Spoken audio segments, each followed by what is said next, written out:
டிடென்ஷனில் மாட்டிக்கிட்ட ஒரு 4 பசங்க தெரியாமல் ஒரு கேம் விளையாட போய் அந்த கேமுக்குள்ளே மாட்டிக்கிறாங்க. அந்த கேமை ஜெயிச்சு எப்படி அதுக்குள்ளேருந்து வெளியே வருவாங்கன்றது தான் இந்த படத்தோட முழு கதை. Hi hello and welcome to my YouTube channel. நான் உங்கள் ஹாப்பி தமிழா. இன்னைக்கு நம்ம லாஸ்ட்டாக பார்த்த ஜுமான்ஜி மூவியோட செகண்ட் பார்ட் தான் பார்க்க போகிறோம். இந்த படத்தோட ஸ்டார்டிங் சீனில் பீச்சில் ஜாக்கிங் போயிருந்த ஒரு பையன் ஜுமான்ஜி போர்டை கண்டுபிடிக்கிறான். அது என்னன்னே தெரியாமல் அதை வீட்டுக்கு எடுத்துகிட்டு போகிறான். வீட்டுக்கு போய் திறந்து பார்த்துட்டு போர்ட் கேமா இப்போலாம் யாரா போர்ட் கேம் விளாடுவான்னு சொல்லிட்டு அதை தூக்கி போட்டுட்டு கம்ப்யூட்டரில் கேம் விளாட போயிடுறான். அன்றைக்கி நைட் நம்ம ஜுமான்ஜி போர்ட்லேருந்து ஏதோ ஒரு மேஜிக்கலான லைட் வெளியே வருது. என்னடா அது சுத்தம்னு சொல்லிட்டு அந்த பையன் எந்திரிச்சு பார்த்தா போர்ட் கேமாக இருந்த ஜுமான்ஜி ஒரு கேம் சிப்பாக மாறிடுச்சு. அது ரொம்பவே அதிசயமாக பார்த்த அந்த பையன் இதில் என்னதான் இருக்குன்னு சொல்லிட்டு செக் பண்ணுறதுக்காக அந்த கேம் சிப் கார்டை இன்சர்ட் பண்றான். அவனோட ரூம்ல கிரீன் கலர் லைட் ஃபிளிக்கர் ஆகிற மாதிரி காட்டி அவனோட வீட்டையும் ஜூம் அவுட் பண்ணி காட்டுறாங்க. அப்படியே பல வருஷம் கழிச்சு நம்ம ஹீரோ ஸ்பென்சர் ஒரு பாக்ஸிங் கேம் விளையாண்டுட்டு இருக்கான். அப்போ அவனோட போன்ல ஃப்ரிட்ஜ்னு ஒரு பையன் நீ ஹோம் ஒர்க்கை முடிச்சிட்டியா அப்படின்னு சொல்லிட்டு மெசேஜ் அனுப்பியிருக்கான். முடிச்சிட்டேன்னு சொல்லிட்டு மெசேஜ் அனுப்புற அந்த டைம்ல கேம்ல அவுட் ஆயிடும். அட போங்கடான்னு சொல்லிட்டு போனை பார்த்தா ஃப்ரிட்ஜ் திரும்ப இன்னும் 20 நிமிஷத்துல அந்த பயங்கரமான வீட்டுக்கிட்ட வந்துருன்னு சொல்லிட்டு மெசேஜ் போட்டிருக்கான். உண்மையை சொல்லணும்னா ஸ்பென்சர் இன்னும் அந்த ஹோம் ஒர்க்கை முடிக்கவே இல்லை. மிச்சம் இருந்த ஒர்க் எல்லாம் முடிச்சுட்டு இதெல்லாம் ஒரு பிரிண்ட் அவுட் போடுறான். ஸ்பென்சருக்கு ஃபேஸ்ல அலர்ஜிஸ்லாம் இருக்கும். அதுக்கான கிரீமை தேய்ச்சிட்டு அவன் ஸ்கூலுக்கு கிளம்பிடுறான். நம்ம ஃப்ரிட்ஜ் ஒரு ஃபுட்பால் பிளேயர், அவனுக்கும் படிப்புக்கும் ஆகவே ஆகாது. ஆனா ஒரு குறிப்பிட்ட மார்க்ஸ் எடுத்தாதான் அந்த ஊர்ல ஃபுட்பால் விளையாட முடியும்னு சொல்லிட்டு ஒரு சில ரூல்ஸ் இருக்கும். அதனாலதான் ஸ்பென்சர் கிட்ட தன்னோட ஹோம் ஒர்க்கை பண்ணி தர சொல்லி கேட்டிருப்பான். அப்ப பெத்தனின்னு இன்னொரு பொண்ணை காட்டுறாங்க. அவ ஒரு மாடல், போன் அடி தன்னோட அழக போட்டோ எடுத்து இன்ஸ்டால போட்டு லைக்ஸ்க்காக ஏங்குற ஒரு இன்ஃபுளுன்ஸ். நம்ம ஸ்பென்சர் ஒரு இன்ட்ரோவர்ட், தனிமை விரும்பி சின்ன சின்ன மிருகங்களை பார்த்தா கூட பயப்படக்கூடிய ஒரு ஆள். ஸ்பென்சர் அந்த பயங்கரமான வீட்டுக்கிட்ட வந்துட்டு இருக்கான். ஸ்டார்டிங்ல போர்டை கண்டுபிடிச்சாலும் ஒரு பையன் அவனோட வீடு தான் அது. அது பயங்கரமா பாலடைஞ்சு போய் உடஞ்சு ஒரு பேய் வீடு மாதிரி இருக்கு. நம்ம ஸ்பென்சர் அந்த இடத்துக்கு வந்து பயந்து அந்த வீடையே பார்த்துட்டு இருக்கான். அதே நேரத்துல ஃப்ரிட்ஜும் அந்த இடத்துக்கு வந்துற பக்கத்துல வந்து ஒரு அணிலை பார்த்து ஸ்பென்சர் பயந்துடுறான். ஃப்ரிட்ஜும் அந்த ஹோம் ஒர்க்கை வாங்கிட்டு அங்க வந்து அவனோட இன்னொரு ஃப்ரெண்டோட கார்ல ஏறி போயிடுறான். திடீர்னு அங்க வந்து அந்த வீட்டோட ஓனரை பார்த்துட்டு ஸ்பென்சர் பயந்து ஓடிடுறான். கட் பண்ணா அடுத்து ஸ்கூல்ல தான் காட்டுறாங்க. எல்லாரும் சின்சியரா கிளாஸ் கவனிச்சிட்டு இருந்தா பெத்தனி மட்டும் அவனோட ஃப்ரெண்டோட வீடியோ கால் பேசிட்டு இருக்கா. அதை பார்த்து டீச்சர் போனை கட் பண்ண சொல்றாங்க. அதுக்கு பெத்தனி நான் என் ஃப்ரெண்ட்ட எப்பயாச்சும் தான் பேசுறேன், இன்னொரு 10 நிமிஷம் பேசிக்கிறேன்னு சொல்ல காண்டான டீச்சர் பெத்தனிக்கு டிடென்ஷன் கொடுத்துட்றாங்க. கட் பண்ணா அடுத்து பிடி பீரியட். அங்கேயும் பெத்தனி போனை தான் நோண்டிக்கிட்டு இருக்கா. அப்போ அங்க இருந்து பிடி டீச்சர் நம்ம ஒரு கேம் விளையாட போறோம், அதனால எல்லாரும் 2 பேரா டீமை பாய்க்கோங்க. அப்போ அங்க மார்த்தான்னு ஒரு பொண்ணு மட்டும் தனியா நிக்கிறா. மார்த்தா கிட்ட பிடி டீச்சர் வா கேம் விளையாடலான்னு சொல்ல நான் பிரின்ஸ்டன் யூனிவர்சிட்டியில ஜாயின் பண்றதுக்கு ஜிம் கிளாஸ் எப்படி எனக்கு ஹெல்ப் பண்ண போகுதுன்னு கேட்கறா. ஓவரா பேசின மார்த்தாவுக்கும் பிடி டீச்சர் டிடென்ஷன் கொடுத்துட்றாங்க. ஸ்பென்சரும் அதை பார்த்துட்டு பேன் நின்றுட்டு இருக்கான். அப்போ ஸ்பென்சரை பிரின்சிபல் கூப்பிட்டுருக்காங்க. போய் பார்த்தா உள்ள ஃப்ரிட்ஜ் உட்காந்துருக்கான். ஹோம்ஒர்க் விஷயத்துல கோல்மால் பண்ணது பிரின்சிபலுக்கு தெரிஞ்சிருச்சு. ஸ்பென்சரும் பண்ண தப்ப ஒத்துக்கிறான். 2 பேருக்கும் டிடென்ஷன் கொடுத்து உட்கார வச்சுறாரு பிரின்சிபல். இந்த மாதிரி சீட் பண்ணதுனால ஃப்ரிட்ஜையும் ஃபுட்பால் டீம்ல இருந்து தூக்கிடுறாங்க. டிடென்ஷன்ல இருக்கிற 4 பேரையும் பிரின்சிபல் வந்து மீட் பண்றாரு. ஸ்பென்சர் கையை தூக்கி நான் சாரி கேட்கணும்னு நினைக்கிறேன் சார் அப்படின்னு சொல்றான். அப்போ பிரின்சிபல் நம்ம எல்லாருக்குமே ஒரே ஒரு லைஃப் தான் இருக்கு, இந்த லைஃப்ல நம்ம எப்படி இருக்கணும்ன்றத நம்ம தான் டிசைட் பண்றோம், இந்த டிடென்ஷனை யூஸ் பண்ணி ஒரு நல்ல முடிவெடுங்க அப்படின்னு சொல்லிட்டு அவங்களை பேஸ்மெண்ட்ல இருக்க ஒரு ரூமுக்கு கூட்டிட்டு போறாரு. அது ஒரு ஸ்டோரேஜ் ரூம். அந்த ரூமை புது கம்ப்யூட்டர் சென்டரா மாத்த போறோம். சோ அதுக்காக அந்த ரூமை கிளீன் பண்ணணும், அதை நீங்க தான் பண்ண போறீங்க. அப்போ அங்க இருந்த மேகசின்ஸ் எல்லாம் காட்டி இந்த மேகசின்ஸை நம்ம ரீசைக்ளிங் பிளானுக்கு அனுப்ப போறோம். அதுக்கு முன்னாடி இதுல இருக்கிற ஸ்டாப்லர் பிரிண்ட்ஸ் எல்லாம் ரிமூவ் பண்ணணும், அதை நீங்க தான் எனக்காக பண்ண போறீங்க அப்படின்னு சொல்லிட்டு பிரின்சிபலும் அங்க இருந்து போயிடுறாரு. ஹீரோ ஸ்பென்சரும் மார்த்தாவும் மட்டும் ஸ்டாப்லர் பிரிண்ட்ஸை ரிமூவ் பண்ண நீ போனை பார்த்துட்டு எனக்கு என்னன்னு உட்காந்துருக்கு. அப்போ ஃப்ரிட்ஜ் அந்த இடத்த சுத்தி பார்த்துட்டு இருந்தப்போ அவனுக்கு ஒரு கேம் கண்ட்ரோலர் கிடைக்குது. அந்த கேம் கண்ட்ரோலர் எங்கேயோ பார்த்த மாதிரியே இருக்கா. கரெக்ட் தான். ஸ்டார்டிங் சீன்ல அந்த பையன் யூஸ் பண்ண அதே கேம் கண்ட்ரோலர் தான். அதே நேரத்தில் நம்ம ஸ்பென்சர் மார்த்தா கிட்ட போய் ஹே மார்த்தா, நீ பிடி டீச்சர்ட்ட பேசினதை நானும் கேட்டேன், உன்னை நான் பார்த்துட்டு இருந்தேன் எப்பவுமே பார்த்துட்டு இருந்தேன்னு அர்த்தம் இல்லை, ஒரே கிளாஸ்ல இருக்கோம்ல அதனாலதான் டிஃப்ரெண்டா ஏதோ நடக்குதுன்னு சொல்லிட்டு பார்த்தேன். இதை விட முக்கிய எவனும் ஒரு பூனிங்க கடலை போட முடியாது. மார்த்தாவும் தேங்க்ஸ்னு சொல்றான். அங்கிருந்து ஒரு கம்ப்யூட்டர்ல அந்த கேம் கண்ட்ரோலர் செட் பண்ணி இதை விளையாடலாம்னு சொல்லி ட்ரை பண்றாங்க. வெல்கம் டு ஜுமான்ஜின்னு சொல்லிட்டு அந்த கேம் ஆன் ஆகுது. செலக்ட் ஒரு கேரக்டர்ஸ்னு ஒரு ஆப்ஷன் வர அங்கிருந்து எல்லாரும் ஒவ்வொரு கேரக்டர்ஸ் சூஸ் பண்றாங்க. அப்போ ஃப்ரிட்ஜ் அதுல இருந்த Franklin Moose Finbar zoology expert weapons அப்படின்ற கேரக்டரை சூஸ் பண்றான். நம்ம Spencer doctor Smolder Bravestone archaeologist explorer choose பண்ண நம்ம பெத்தனி அதுல இருந்த ப்ரொஃபசர் ஷெல்பி ஓப்ரான் சூஸ் பண்றா. நம்ம மார்த்தாக்கு Ruby Roundhouse killer of men அப்படின்ற கேரக்டர் கிடைக்குது. எல்லாரும் கேம் ஸ்டார்ட் ஆகும்னு வெயிட் பண்ணிட்டு இருந்தா ஜுமான்ஜி படத்துல கேட்ட ட்ரம்ஸ் சத்தம் கேட்க ஆரம்பிக்குது. என்னடா ஏதோ வித்தியாசமா நடக்குதுன்னு சொல்லிட்டு எல்லாரும் பாக்குறப்போ திடீர்னு அந்த கேம் ஸ்பார்க் ஆக ஆரம்பிச்சிருது. உடனே பவர் போற வயரை கழட்டி விட்டுறாங்க. திடீர்னு அங்க இருந்து எல்லாரையுமே அந்த கேம் இழுத்து மறைய வச்சிருது. கண்ணை திறந்து பார்த்தா ஸ்பென்சர் ஒரு காட்டுக்குள்ள காட்டுத்தனமா ஓடிட்டு இருக்கான். அப்போ ஸ்பென்சர் வேற ஒருத்தரோட உடம்புல இருக்கான். நம்ம ராக் தாங்க ரியல் லைஃப்ல நோஜானா இருந்தவன் கையில இருக்கிற அத்தாந்தண்டி ஆம்ஸ பார்த்து மெர்சல் ஆயிடுறான். அதே நேரத்துல ஜிம், மார்த்தா, பெத்தனி 3 பேரும் வேற வேற கேரக்டர்ஸ் டெஸ்ட்ல அதே இடத்துல வந்து விழுகுறாங்க. அப்புறம் தான் அவங்க அந்த கேம்ல சூஸ் பண்ண கேரக்டர்ஸோட பாடிக்குள்ள வந்துட்டோன்றத அண்டர்ஸ்டாண்ட் பண்றாங்க. ரியல் லைஃப்ல பொண்ணா இருந்த பெத்தனி இந்த கேம்ல ஒரு பையனா மாறிட்டா. சொல்ல சொல்ல கேட்காம ஆத்துல போய் தன்னோட முகத்தை பார்த்துட்டு பெத்தனி ஒரு மிடில் ஏஜ்டு மேனா மாறிட்டான்னு சொல்லிட்டு கதற ஆரம்பிச்சிடறா. அவங்க எல்லாரோட கையிலயும் 3 லைன் போட்ட மாதிரி ஒரு டாட்டூ இருக்கு.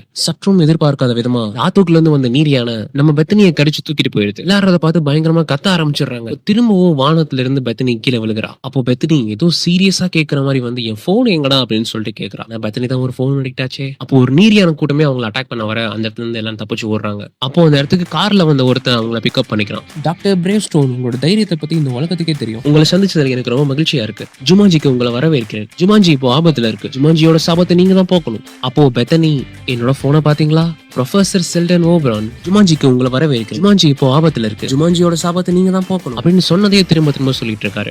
அவர் ஒரு என்பிசி, நான் பிளேயபிள் கேரக்டர். அவங்க கோடிங்ல என்ன ஒர்க் இருக்கோ அதை மட்டும் தான் செய்வாங்க. குறிப்பிட்ட டயலாக்ஸ் மட்டும் தான் பேசுவாங்க. அப்போ நம்ம ஃப்ரிட்ஜ் இப்பதான் எல்லாம் புரியுது. பிராங்க்லின் மவுஸ் ஃபின்பால், ஜுமான்ஜிக்கு உங்களை வரவேற்கிறேன். ஜுமான்ஜி இப்போ ஆபத்துல இருக்கு. ஜுமான்ஜியோட சாபத்தை நீங்க தான் போக்கணும். உடனே ஃப்ரிட்ஜ் இருந்துட்டு, அது மவுஸ் இல்லையா? மூஸ் இல்ல, அது மவுஸ் தான். அது உங்களோட சைஸை பார்த்து உங்களுக்கு கொடுக்கப்பட்ட ஒரு பட்ட பேரு. நீங்க தான் பிரேவ் ஸ்டோனோட sidekick and weapon handler. சரி, அந்த சாபத்தை பத்தி சொல்லுங்க. உங்க கையில இருக்க லெட்டரை படிச்சு பாருங்க பிரேவ் ஸ்டோன். அடுத்த நிமிஷம் அவனோட கையில மேஜிக்ல ஒரு லெட்டர் ஒன்று வருது.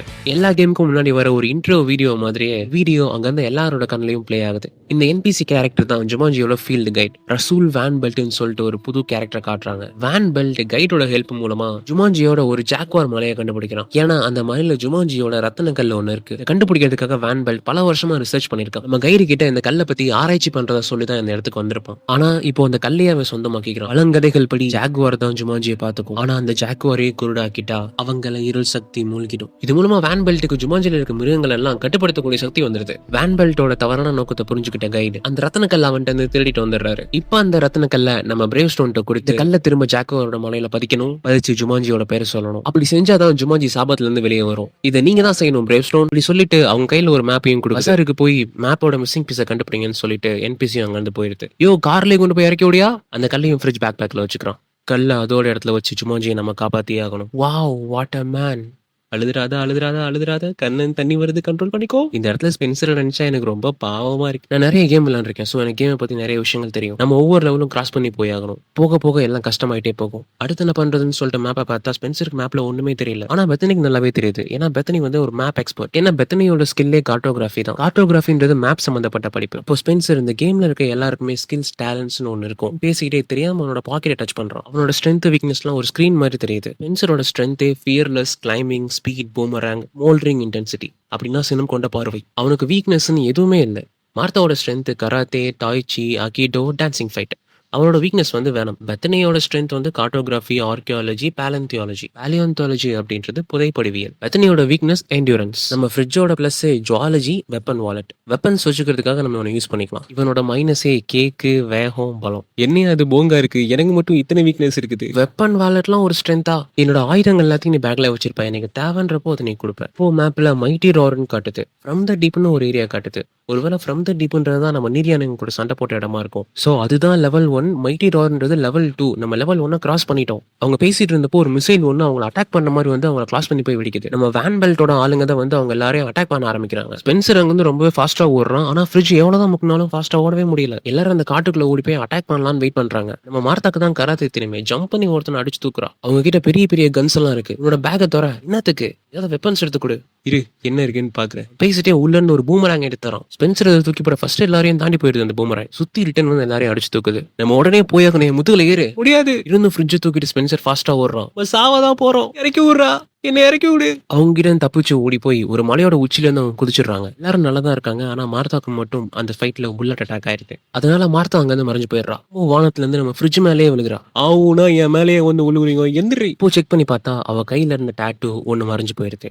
ஸோ இதை வச்சு அந்த 3 டேட்டூன்றது 3 லைஃப்ன்றது அவங்க எல்லாரும் புரிஞ்சுக்கிறாங்க. இப்போ அந்த மேப்ல பக்கத்துல இந்த பசார் வியூ ஆகுது. வெயிட் பண்ணுங்க, எனக்கு அவசரமா வருது, பிஸ் அடிக்கணும். இப்போ பெத்தனி, சரி அடுத்து என்ன பண்ணணும்னு சொல்லுங்க. பேண்டோட ஜிப்பை திறந்து உள்ள திருப்பி பார்த்து அடி, அதுதான் முக்கியம். ஏய் என்ன பண்ற என்னோட பாக்குற இன்ஸ்டன்ட்டா ஒரு செல்ஃபி எடுத்து இன்ஸ்டாகிராம்ல போட்டா கூட எவனும் நம்ப மாட்டான். ஆளுங்களா வேன் பெல்ட் கிட்ட வந்து அவங்கள பிடிக்க முடியலன்னு சொல்ல வேன் பெல்ட் ரொம்ப கோவப்படுறான். அவங்களை தேடி கண்டுபிடிக்க சொல்லி தங்கிட்ட இருந்த கழுதை அனுப்பி வைக்கிறான். எல்லா பிரச்சனைக்கும் நீ தான் காரணம். ஒரு ஹோம்ஒர்க் பண்ணி தர சொன்ன பாவத்துக்கு என்ன இங்க வந்து மாட்டி விட்ட. இனிமே என் ஃப்ரெண்டே இல்லடா. ஓ உன்னை இந்த ஜுமாஜி கேம்ல மாட்டி விட்டதுனாலதான் என் கூட ஃப்ரெண்டா இருக்க மாட்டேன்னு சொல்றியா? சத்தியமா நான் அப்படி நினைக்கல. ஒரு நோஞ்சானாவும் பாப்புலரான ஆளா இல்லாதனாலதான் நீ என் கூட பேசுறதே இல்ல. ஹோம்ஒர்க் பண்ணுன்றதுக்காக மட்டும் தான் நீ என் கூட பேசுற. பேசி முடிச்சிட்டியா? உங்ககிட்ட ஒரே ஒரு ஹெல்ப் தான் நான் கேட்டேன். நீயும் தப்பு தப்பா எழுதி கொடுத்து என்ன மாட்டி விட்டேன். நான் உன்னை இப்ப அச்சே ஆகணும். தைரியம் தான் பார்க்கலாம். ஓகே எறும்பர் மாதிரி இருக்க தைரியம் பேசிட்டே ஃப்ரிட்ஜ் அவனை மேல இருந்து கீழே தள்ளி விட்டுறான். சரி செத்து திரும்பவும் வானத்துல இருந்து கீழே குதிக்கிறான். ஃப்ரிட்ஜ் ஸ்பென்சர் அடிக்க வர இந்த தடவை ஸ்பென்சர் சுதாரிச்சு திரும்ப பலார் நடிச்சு தூக்கிடுறான். பேசிட்டே இருக்கும்போது எது அடிச்ச இன்னும் பேச்சு காடா அப்படின்னு பேசிட்டு திரும்பவும் ஸ்பென்சர் அடிக்க வந்து அந்த பள்ளத்துல விழுகிற மாதிரி போயிடுறான். சில ஸ்பென்சர் அவனை காப்பாத்திட்டு நிறுத்து, நமக்கு ஒருத்தருக்கு ஒருத்தர் தேவைப்படுறோம். ஏன்னா இதை நம்ம ஒன்னா தான் செஞ்சு முடிக்க முடியும். எங்க இன்னொருக்கா அந்த லுக்கு காமி. இயற்கையாவா அந்த லுக்கு வருது? ஆமா இயற்கையா தான் வருது. இன்னும் ஒரு மேக்னெட்டிக் லுக். அவங்க எல்லாரும் அந்த பஸாருக்கு வந்து சேர்றாங்க. காசியாரிட்டி அந்த கண்ணில் காட்டுங்கப்பா அடி போய் தளம் போடுது. ஓ மை காட் கைஸ், நம்ம இந்த கேம் ஹெல்த்தியா இருக்கணும்னு சொல்லுது. பெத்னி அங்க இருந்ததை சாப்பிட்டுட்டு வாவ் இந்த பிரெட் ரொம்ப சூப்பரா இருக்கு அப்படின்னு சொல்றான். நானும் கொஞ்சம் தின்னு பாக்குறேன். யோ பெரியவரு என்னது இது சுவையான பவுன் கேக். பெத்தனி இது நீ பிரெட்னு தானே சொன்னேன். சாப்பிடும் போது பிரெட் மாதிரி இருந்து தெரியாம சொல்லிட்டேன். கொஞ்ச நேரத்துல ஃப்ரிட்ஜ் வெடிச்சு சதறிடுறான். கேக் அவனோட வீக்னஸ். திரும்ப வானத்துல இருந்து கீழே விழுகிறான் ஃப்ரிட்ஜ். டாக்டர் பிரேவ்ஸ்டோன் நல்ல வேலை நீங்க வந்துட்டீங்க. ஜுமாஜிக்கு நீங்க தேவைப்படுறீங்க. தம்பி இதோட மேப்போட மிஸ்ஸிங் பீஸ் எங்க இருக்குன்னு தெரியுமா? டாக்டர் பிரேவ்ஸ்டோன் நல்ல வேலை நீங்க வந்துட்டீங்க. ஜுமாஜிக்கு நீங்க தேவைப்படுறீங்க. நமக்குலாம் மரியாதை இல்ல போல. ஸ்பென்சர் கேட்டதுக்கு அப்புறம் தான் அவன் அவங்களோட இடத்துக்கு கூட்டு போறான். இந்த நேரத்துல வில்லனோட கழுகு அவங்க இருந்த இடத்த நோட் பண்ணிடுது. உங்களுக்கு தேவையானது அந்த கோடுக்குள்ள தான் இருக்கு. எடுக்க போனா அவங்க உயிருக்கே ஆபத்து இருக்கு. லென்ஸ் மட்டும் ஒவ்வொருத்தரும் நம்பாம இங்க வாழ்க்கை இல்ல. பீஸ் நீங்க நினைச்ச மாதிரி இல்ல. வாழ்த்துக்கள் சூப்பர் ஹீரோ. நிறுத்துறா ஜுமாஜிக்கு அவன் தேவை. இதே எத்தனை தடவை சொல்லுவேன். கூடக்குள்ள பாம்பு ஏதாவது இருக்க போது. ஜுமாஜிக்கு நீ தானே தேவைப்படுற, நீயே போய் பாரு. போய் அதை ஓபன் பண்ண போனா ட்ரம்ஸ் சத்தம் வர கேக்குது. நினைச்ச மாதிரியே உள்ள பாம்பு தான். அது ஒரு பிளாக் மேம்பா. ஒரு 1/4 மில்லிகிராம் விஷம் போதும் ஒருத்தனை போட்டு தள்ளுறதுக்கு. முதல்ல அரிப்பு ஏற்படும், வாய் கோணிக்கும், ஜுரம் வரும், அப்புறம் நுரத்தள்ள ஆரம்பிச்சிடும். இதெல்லாம் எனக்கு எப்படி தெரியும்? ஏன்னா ஃப்ரிட்ஜ் ஒரு ஜுவாலஜிஸ்ட். அந்த பையன் கன்சம்ட்டாம பார்க்க சொன்னால ஆமாம் கைஸ் இல்ல ராட்டில் ஸ்னேக்கை பார்த்தா கூட அசையாம நிக்க சொல்லுவாங்க. அப்படின்னா இது ஒரு ஸ்டாரிங் கான்செப்ட் போல. நான் அதுல எக்ஸ்பர்ட். கன்சம்ட்டாம அந்த பாம்பை பாக்குறேன். அப்ப நீ கூடக்குள்ள இருக்கிறத எடுத்துரு. அந்த பாம்பு அவங்களை கடிக்க வருது. பாம்பு ஸ்பென்சர் பிடிச்சிடறான். முதல்ல இதோட பல்ல போடுக்கணும், வாயை பின்னாடி இழுத்துக்கணும். ஏன்னா அப்போதான் பார்வை தெரியாத இடத்துல கையை கொண்டு போக முடியும். இப்படியே நைஸா அதோட 2 பல்லையும் புடுங்கி போட்டுறான் ஃப்ரிட்ஜ். அந்த க்ளூ இதுதான். ஏன்னா கன்சம்ட்டாம ஒவ்வொருத்தரை நம்பணும். இவனை நம்பினதால இவனும் அவங்க எல்லாரையும் காப்பாத்திட்டான். அந்த கூடுக்குள்ள பார்த்தா ஒரு யானை பொம்மை இருக்கு. என்னை பார்த்தா ஏறுங்கன்னு சொல்லிட்டு ஒரு பேப்பர்லயும் எழுதிருக்கு. யானையை பார்த்தா ஏறணும் போல, அதுதான் நெக்ஸ்ட் லெவல்னு சொல்லிட்டு எல்லாரும் அந்த யானையை தேடி போறாங்க. அப்போ வேன் பெல்ட் ஆளுங்க அவங்கள பாத்துறாங்க. அவங்கள பார்த்து தப்பிச்சு ஓடுறப்போ ஒரு பையன் அவங்களுக்கு ஹெல்ப் பண்றான். பின்னாடியே வாங்க நான் சொல்ற மாதிரியே பண்ணுங்க. செவர ஓட்டின்னு இல்லைங்க. 10 நிமிஷம் அவங்களை குறிப்பாத்து வந்த அம்பு பின்னாடி போய் குத்துது. டிராவல் பண்ணிட்டு இருக்கிற இடம் ஒரு மேஸ் மாதிரி இருக்கு. இந்த இடத்துல கொஞ்சம் ஜாக்கிரதையா இருங்க. ஏய் ஆமா நீ யாரு? சரி நாங்க யாரு உனக்கு தெரியுமா? சாரி நான் முதல்ல சொல்லிருக்கணும். கொஞ்ச நாளுக்கு முன்னாடி நான் அந்த கேமுக்குள்ள வந்துட்டேன். அப்படியே அவங்க எல்லாரையும் காட்டுக்குள்ள இருக்க ஒரு கேபினுக்கு அவன் கூட்டிட்டு போயிடுறான். ஹாயால் நான் தான் அலெக்ஸ். உங்களை தப்பிக்க விட்டதுனால வேன் பெல்ட் அவன் அடியாலேயே கொண்டுறான். என்ன பண்ணிட்டு இருக்க? மார்கரிட்டாஸ் இது என்னோட ஸ்கில்ஸ்ல ஒன்று. நான் பெஸ்ட் பைலட்டும் கூட. நான் போர் விமானம் ஓட்டிட்டு இருந்தப்போ குரங்குகள்லாம் என்ன சுட்டு கொண்டுடுச்சுங்க. ஸோ என்னோட பைலட் எக்ஸ்பீரியன்ஸ் கொஞ்சம் கம்மி தான். அதை குடிச்சிட்டு ஸ்பென்சரும் பேத்தனையும் திரும்ப துப்பிடுறாங்க. ஆனால் நம்ம ஃப்ரிட்ஜ் ஒரு கட்டிங் கிடைக்குமா? ஆலெக்ஸுக்கு மஸ்கிட்டோஸ் தான் வீக்னஸ். அதுங்கிட்ட தப்பிக்கிறதுக்காக அங்கே நிறைய மெழுகுவத்திங்க வச்சிருப்போம். இப்போ அங்கிருந்த ஒரு கட்டையில ஆலன் பாரிஸ் எழுதிருக்கு. ஞாபகம் இருக்கா? ஜுமான்ஜி பார்ட் 1ல கேம்குள்ள வந்து மாட்டிப்பான ஆலன். அந்த ஆலன் இந்த வீட்டை கட்டினது அவர் தான். அப்போ வேற ஆளுங்களும் இந்த கேம்ல மாட்டிக்கிட்டாங்களா? ஆமா மேபி அவர் கட்டின வீட்டில் தான் நான் தங்கியிருக்கேன். டிரான்ஸ்போர்ட்டேஷன் செட் தான் அடுத்த லெவல். ஆனால் என்னால் அதை தாண்டி போக முடியல. இல்லாமல் நான் 2 தடவை ட்ரை பண்ணி தோத்துட்டேன். இதுக்கு மேலே என்னால் முடியாது. என்கிட்ட ஒரு லைஃப் தான் இருக்கு. மார்கரிட்டா டேலண்ட்டை வச்சுக்கிட்டு என்னால் பிளாக் மேம்போவை கொல்ல முடியாது. சோக்கா சொன்ன அதுதான் ஜுவாலஜிஸ்ட் வேணும். நம்ம எல்லாம் ஒன்னா சேர்ந்து இருக்கோம். நம்மளால ஜெயிக்க முடியும். கண்டிப்பா ஜெயிப்போம் அப்படின்னு ஸ்பென்சர் அங்க இருந்து எல்லாருக்கும் நம்பிக்கை கொடுத்து டிரான்ஸ்போர்ட்டேஷன் ஷெட்டுக்கு கூட்டிட்டு போறோம். ஓ மை காட் நீ தான் அந்த மிஸ் ஆன பீஸ் அலெக்ஸ். நாங்க எல்லாம் ஒன்னு தான் தேடிட்டு இருக்கோம். இந்த மார்கரிட்டாவை நீ குடிக்க போறியா? எல்லாரும் ஒன்னா சேர்ந்து அந்த டிரான்ஸ்போர்ட்டேஷன் ஷெட்டை போய் பாக்குறாங்க. அதுக்குள்ள எல்லா வகையான வெஹிக்கிள்ஸும் இருக்கு. அதுல ஏதாவது ஒரு வண்டி எடுத்துட்டு நம்ம ஜாகுவார் சிலைக்கு போயிடும். ஆனா மேப்ல அந்த சிலையை காணும். சிலையை காக்கா தூக்கிட்டு போயிடுச்சு. ஓவரா தண்ணி அடிச்சுட்டு வளராதுற ஃப்ரிட்ஜ். நான் வெறும் 3 ஸ்மால் மார்கரிட்டா தான் குடிச்சேன். அலெக்ஸ் இதுக்குள்ள நம்ம எப்படி போகிறது அப்படின்னு கேட்க லாஸ்ட் டைம் இதுக்குள்ள போறதுக்கு 3 வாரம் ஆச்சு. அவ்வளோ நல்லா நம்மளால வெயிட் பண்ண முடியும். இவங்களை திசை திருப்பினா நம்ம வேற கதை வழியா உள்ள போயிடலாம். திசை திறப்பது எனக்கு கை வந்த கலை. இவத்தினி அவங்கள மைக்ரேன் நீ போனா அடுமலையில் நச்சுன்னு குத்திடுவானுங்க. இல்ல மார்த்தா அவங்கள ஃபிளிட் பண்ணி ஏமாத்திடுவான். எனக்கு இது ஃபிளிட் பண்ணவே தெரியாதே. அப்போ ஸ்பென்சர் வந்து மார்த்தா கிட்ட என்ன பேசுற நீ ஒரு பேரழகி மார்த்தான மோட்டிவேட் பண்றான். என்ன 2 பேருக்கு கேண்டில் லைட் என்ன அரேஞ்ச் பண்ணி தரட்டுமா? ஃப்ரிட்ஜ் நீ சொன்னதுக்கு என்ன அர்த்தம் தெளிவா சொல்லு. டே அவன்கிட்ட உன்ட்டா ஸ்பென்சரு என்னடா சொல்ற? நம்ம ஃபிட் பண்றதுக்கு முக்கியமான விஷயமே முடிதான் வச்சுதான் விளையாட்டு காமிக்கணும். பசங்க எல்லாம் கவுந்துருவானுங்க. நடை உடை பாவனைன்னு சொல்லிட்டு மார்த்தாக்கு ஒரு ஃபுல் ட்ரைனிங் கொடுத்துடுறா பெத்தனி. அந்த இடத்த சுத்தி கம்பி வேலி இருக்கு. கட் பண்ற மாதிரி போல்ட் கட்டரும் வச்சிருக்கான் ஃப்ரிட்ஜ். கைஸ் அவர் ரெடி. அவளை பார்த்தா எனக்கு சிலுக்கு தான் ஞாபகம் வருது. சிலுக்கா? ஆமா இது எந்த வருஷம் உனக்கு தெரியுமா? 1996 தானே. ஸ்டார்டிங்கில் கேம்குள்ளே வந்து அந்த பையனே நம்ம அலெக்ஸ் தான். அலெக்ஸ், நீ சொன்ன நடிகை ஆன்ட்டி ஆக்கி இப்போ பாட்டி ஆகிட்டாங்க. நீ இந்த கேம்குள்ளே வந்து பல வருஷம் ஆயிடுச்சு. இதெல்லாம் கேட்டு அலெக்ஸ் சோகமாயிரும். கவலைப்படாத அலெக்ஸ், நம்ம வீட்டுக்கு போயிடலாம். மார்த்தா அப்போ ஃப்ளிட் பண்ணுறதுக்காக அந்த இடத்துக்கு போகிறான். கரும, என்னடா பண்ணுது அது? காலையில வச்சிட்டியா? நல்லா தான் சொல்லி கொடுத்தான். ஏன் இப்படி பண்ணுறானே தெரியல. எவ்வளோ தைரியம் உனக்கு, அதுவும் தனியாக எங்கள் இடத்துக்கே வந்திருக்க. மார்த்தா ஃப்ளிட் பண்ணுறேன்னு காமெடி பண்ணிட்டு இருக்கா. எவ்வளோ தைரியம் உனக்கு, அதுவும் தனியாக எங்கள் இடத்துக்கே வந்திருக்க. லூஸா அவன் என்னடா தலையை விரிச்சு காய போட்டுட்டு இருக்கா. இந்த டைவர்ஷன் யூஸ் பண்ணி அவங்களே வேலையை வெட்ட ஆரம்பிச்சிடுறாங்க. அவன் என்னன்னா சொன்னதே திரும்ப திரும்ப சொல்லிட்டு இருக்கா. ஏன்னா அவன் என்பிசி தானே. ரேடியோல மியூசிக் பிளேயர் டான்ஸ் பண்ணிட்டே ஃபிளிப் பண்ண ஆரம்பிச்சிடறான். உள்ள போனவங்க ஏதோ தள்ளி விட அவங்க 2 பேரையும் அடிச்சு துவைக்க ஆரம்பிச்சிடறான். அதே நேரத்தில் மற்ற அடியாளுங்க அங்கே வர ஆரம்பிச்சிடுறாங்க. அப்போ அலெக்ஸ் ஹெலிகாப்டர் ஓட்ட மாட்டேன்னு சொல்லி பயப்படுறான். ஸ்கூல் பஸ்ல போலான்னு சொல்றான். ஏன்னா அவனுக்கு ஒரே ஒரு லைஃப் தானே இருக்கா. சரி விடுங்க, நானே ஓட்டுறேன். போட்டா மேலே இருக்கிற ஃபேன் சுத்த போகுது. கீரை பின்னாடி இழுத்தா பின்னாடி போகும், முன்னாடி இழுத்தா முன்னாடி போகும். அவ்வளோதானே. இதெல்லாம் நாங்கள் 15 வயசுலேயே செஞ்சுட்டோம் அப்படின்னு சொல்லிட்டு ஹெலிகாப்டர்ல ஏற போற மாதிரி எங்கடா அங்கே இந்த படிக்கட்டக்காரன்னு சொல்லி தேடிட்டு இருக்கான். டேய், நீ சரக்கு அடிச்சிருக்க, ஒழுங்கா சாவியை வந்துட்டு கொடு. எங்களோட மிஸ்ஸிங் பீஸை நீ தான் அலெக்ஸ்ன்னு சொல்லிட்டு அவனை கன்வின்ஸ் பண்ணி ஹெலிகாப்டர் ஓட்ட வச்சிடறான். ஹெலிகாப்டர் ஸ்டார்ட் பண்ணி அந்த இடத்தையே உடச்சு பறந்துட்டு போயிட்டு இருக்கிறப்போ அவங்க அட்டாக் பண்றாங்க. அவங்க அட்டாக் பண்ணதில்ல, ஃப்ளைட்டோட ஃபேனில் இருக்கிற ஒரு கீல் டேமேஜ் ஆகி அது ஹைட்டில் பறக்காம கிரவுண்டு கிட்டே பறந்துட்டு இருக்கு. அதே நேரத்தில் அவங்கள ஒரு காண்டாமிருக கூட்டமும் அட்டாக் பண்ணுது. ஸ்பென்சர் தான் ரிஸ்க் எடுத்து அதை சரி பண்ணி ஹைட்டில் பறக்க வச்சிடறான். ஆனால் அதே நேரத்தில் ஃப்ரிட்ஜ் தெரியாம பேகுக்குள்ளே இருந்த கல்லை கீழே போட்டுடுறான். எல்லாரும் ரொம்ப சந்தோஷமா இருந்தப்போ ஃப்ரிட்ஜ் மட்டும் சோகமாக கீழே பார்த்துட்டு இருக்கான். என்னாச்சுன்னு கேட்டா, வாந்தி வர்ற மாதிரி இருக்குன்னு சொல்லிட்டு கொஞ்சம் அப்போ தெரியாம பேக்குள்ள இருந்த கல்லு கீழே விழுந்துருச்சு. இப்போ அந்த ரத்தன கல்லை தான் காண்டாமிருக கூட்டமே சுற்றி வந்துட்டு இருக்கு. ஏப்பா இது எடுக்கிறதுக்கு இதுக்குள்ள பூமராங்க பைப் ரெஞ்சு ஷூலேஸ்னு தான் வேணுமா? அப்போ ஃப்ரிட்ஜு கையிலேருந்து 2 லைஃபை பார்த்துட்டு உன்னோட லைஃப் தான் வேணும்னு சொல்லிட்டு அவனை கீழே தள்ளி விட்டுறான். அந்த காண்டாமிருக கூட்டமே அவனை சேஸ் பண்ண ஆரம்பிச்சிருக்கு. ஸ்பென்சர் அந்த ரத்தின கல்லை எடுத்துடுறான். ஃப்ரிட்ஜ் சேர்த்து மேலேருந்து விழுந்துட்டு இருக்கான். அப்போ ஹெலிகாப்டர் 90 டிகிரி திருப்பி அவனை காப்பாத்திடுறாங்க. ஸ்பென்சர், நீ கலக்கிட்ட. இல்ல, அலெக்ஸ் தான் எல்லாமே பண்ணான். டேய் நிப்பாட்டுங்கடா, உயிரை பணையம் வச்சது நானு. உங்களுக்கு தெரியாது காண்டாமிருகத்தோட வாய்க்குள்ள போனா எப்படி இருக்கும்னு. அதே நேரத்தில் அலெக்ஸ் ஒரு கொசு கடிச்சிருது. கொசு தான் அலெக்ஸோட வீக்னஸ்ல. ஸோ அலெக்ஸ் செத்துக்கிட்டு இருக்கான். யாருக்காச்சும் சிபிஆர் தெரியுமா? நெஞ்சில் 3 தடவை வளர்த்தி வாயோட வாய் வச்சு ஊதணும். பெத்தனையும் அதே மாதிரி பண்ண பெத்தனியோட ஒரு லைஃப் அலெக்ஸுக்கு போயிடுது. பெத்தனையும் ஓகேன்னு சொல்லிட்டு அலெக்ஸை காப்பாத்திடுறான். அலெக்ஸ் அவங்க அப்பா அம்மா நினைச்சு தான் ரொம்ப கஷ்டப்படுறான். ஏன்னா 20 வருஷமா கேம்குள்ள மாட்டிட்டு இருந்தா அவங்க அம்மா அப்பா ரொம்ப கஷ்டப்பட்டிருப்பாங்கல்ல. நீங்க உங்களை பத்தி யோசிச்சுட்டு இருந்தீங்கன்னா மற்றவங்களோட பிரச்சனை உங்களுக்கு தெரியாமலே போயிடும். போனை யூஸ் பண்ணாதனால பெத்தனி மேதாவி ஆயிட்டா. போன் இல்லாம எதிர்காலத்துல இருக்கவே முடியாதுல்ல. உனக்கு உண்மையான உலகத்தை என்ன பிடிக்கும் அலெக்ஸ்? நானும் எங்க அப்பா மாதிரி ட்ரம்மர் ஆகணும். கட் பண்ணா ஸ்பென்சர் மார்த்தா கிட்ட 7th கிரேட்லேருந்தே ஒன்று எனக்கு பிடிக்கும்னு சொல்கிறான். எனக்கும் ஒன்று பிடிக்கும், நீ ஸ்மார்ட்டு ஸ்வீட்டு க்யூட்டுன்னு சொல்லிட்டு இவ சொல்கிறா. இல்லை, உண்மையான உலகத்தில் இருக்கிற என்ன பிடிக்குமா, இல்லை இந்த கேமில் இருக்கிற கேரக்டர் உனக்கு பிடிச்சிருக்கா? இல்லை, எனக்கு படிப்பாளி பசங்களை தான் பிடிக்கும். நானும் படிப்பாளி தான். என்னடா நடக்குது இங்கே? அந்த ஜாக்குவார் மலையை கண்டுபிடிச்சாச்சு, வாங்க எல்லாரும். வேன் பெல்ட்டோட கழுகும் அவங்கள ஃபாலோ பண்ணிக்கிட்டே இருக்கு. இந்த பாதை வழியாக தான் போகணும். மேப்பில் அந்த இடம் வந்து டிஃபெண்டர்ஸ்னு காட்டுது. இப்போ அவங்க போக வேண்டிய பாதையெல்லாம் தீப்பந்தெல்லாம் எரியுது. அந்த பக்கத்தில் நிறைய ட்ராப்ஸ் இருக்குன்றது அவங்களுக்கு புரியுது. அப்போ அங்கே ஒரு யானை சிலையை பார்க்குறாங்க. யானையை பார்த்தா ஏறணும். உடனே ஸ்பென்சர் ரத்தனக்கல்லை வாங்கிட்டு அங்கேருந்து ஒரு மரத்துக்கு மேலே ஏற ஆரம்பிச்சிடறான். கிளைம்பிங் அவனோட ப்ளஸ்ன்றதுனால ரொம்ப ஃபாஸ்ட்டாகவே ஏறான். ஆனால் மரத்தோட உச்சியிலிருந்து ஒரு அணிலை பார்த்து மேலேருந்து கீழே விழுந்துடுறான். கீழே ஒரு ஜாக்குவார் வந்து அவனை கொன்றுது. திரும்பவும் வானத்துலேருந்து குதிக்கிறான்.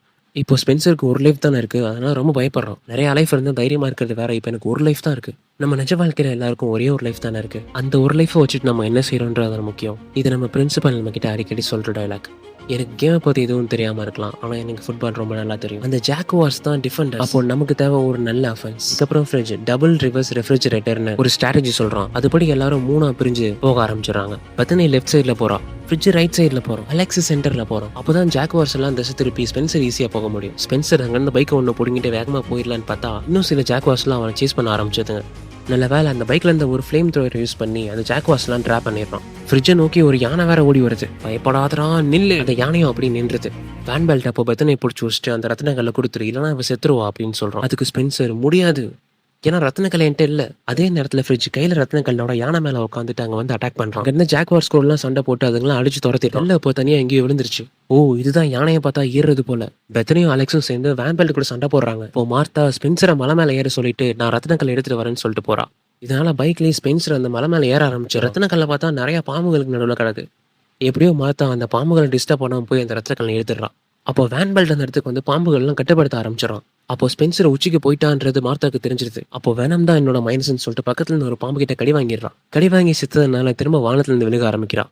கரெக்டாக அதே நேரத்தில் ஸ்பென்சரும் மலையிலேருந்து ஜம்ப் பண்ணி மார்த்தா கையிலேருந்து ரத்தின கல்லை வாங்கிடுறான். அப்புறம் அந்த ரத்தின கல்லை அந்த மலையில பதிச்சு என்னடா எதுவுமே நடக்கலன்னு சொல்லி பார்த்துட்டு இருக்கான். அப்போ கீழே இருந்த எல்லாரும் ஜுமான்ஜின்னு கத்த ஸ்பென்சரும் அதை புரிஞ்சுக்கிட்டு ஜுமான்ஜின்னு கத்துறான். ரத்தின கல்லை அதோட இடத்துல சேர்த்ததுனால ஜுமான்ஜியோட சாபமும் போயிருது, வேன் பெல்ட்டும் அழிஞ்சிடறான். எல்லாம் முடிஞ்சதுக்கு அப்புறம் கரெக்டாக வரான் பாரு NPC. மிகப்பெரிய சாதனை பண்ணிட்டீங்க மாவீரர்களே, ஜுமான்ஜி நீங்க காப்பாத்தி இதுக்கப்புறம் உங்களை விட்டு பெரியதை நினைச்சாதான் எனக்கு ரொம்ப கஷ்டமா இருக்கு அப்படின்னு சொல்லிட்டு அங்கன்னு ஒவ்வொருத்தருக்கும் கையை கொடுத்து கேம்ல இருந்து வெளியே அனுப்புறான். இப்போ கடைசியா மார்த்தாவும் ஸ்பென்சரும் மட்டும் இருக்காங்க. இரு, நாம எதுக்காக திரும்ப போனோம், எனக்கு இப்படி இருக்கிறது தான் பிடிச்சிருக்கு, அதுவும் உன் கூட.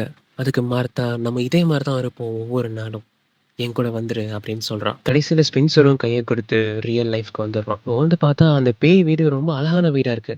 ஏன்னா ஆலெக்ஸ் எந்த டைம்ல இந்த கேம் ஆரம்பிச்சானோ அதே டைமுக்கு போயிட்டான். அவங்க அப்பா அம்மாவும் சந்தோஷமா இருக்காங்க, அவனும் சந்தோஷமா இருக்கான். அவனுக்கு கல்யாணம் ஆகி ஒரு பெண் குழந்தை இருக்கு. அந்த பெண்ணு பேரு பேத்து. கடைசியில அந்த கேமையும் ஒரு போலிங் பாலை வச்சு போட்டு உடைச்சிடுறாங்க. And then finally, thank you for watching. நான் உங்கள் ஹாப்பி தமிழா.